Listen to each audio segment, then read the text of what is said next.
योग्य चुनाव। राजा मंगलसेन के मंत्री जगतराम बूढ़े हो चुके थे। उन्होंने राजा से स्वयं को सेवा मुक्त करने की विनती की।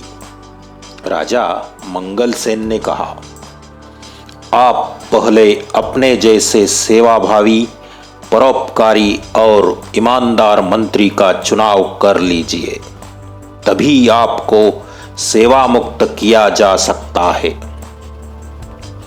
जगतराम ने आदेश दिया, राज्य में ढिंढोरा पिटवा दो कि राज्य के नए मंत्री का चयन अगले गुरुवार को किया जाएगा। इस पद के इच्छुक 11 बजे राज दरबार में पहुंचे। हरकारे गांव-गांव ढिंढोरा पिटने लगे। चयन वाले दिन राज दरबार की ओर जाने वाले मार्ग पर सुबह से ही नवयुवकों की भीड़ लग गई थी।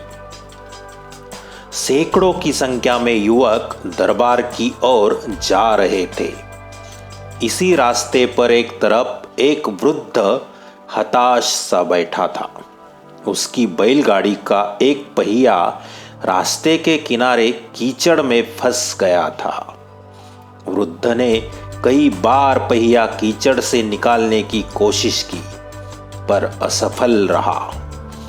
मंत्री पद के अनेक उम्मीदवारों ने राज दरबार जाते समय यह दृश्य देखा, पर किसी ने भी वृद्ध की सहायता नहीं की। उम्मीदवार युवकों में एक था कर्मवीर।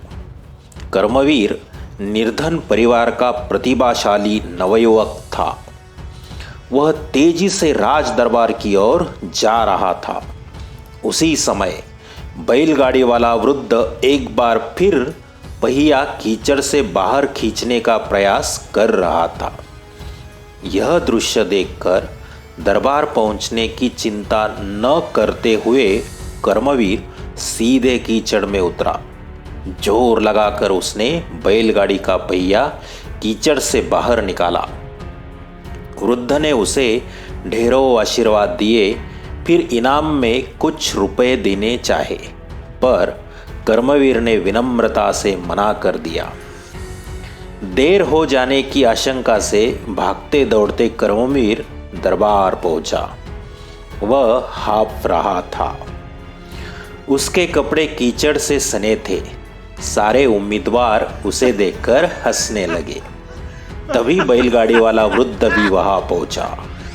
वह वृद्ध कोई और नहीं बल्कि स्वयं मंत्री जगतराम थे।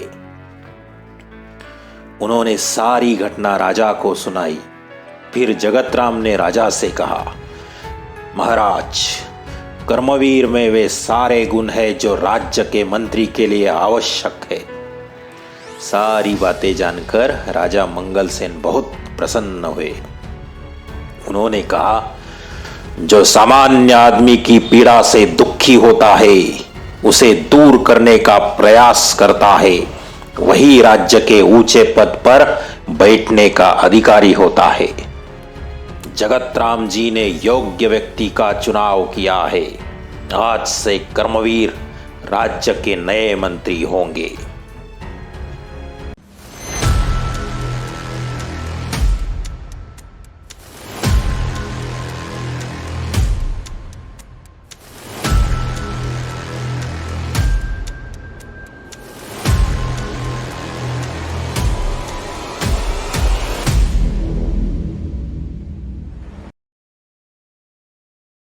पुस्तकं सांगतात गोष्टी युगायुगांच्या, जिंकल्याच्या हरल्याच्या,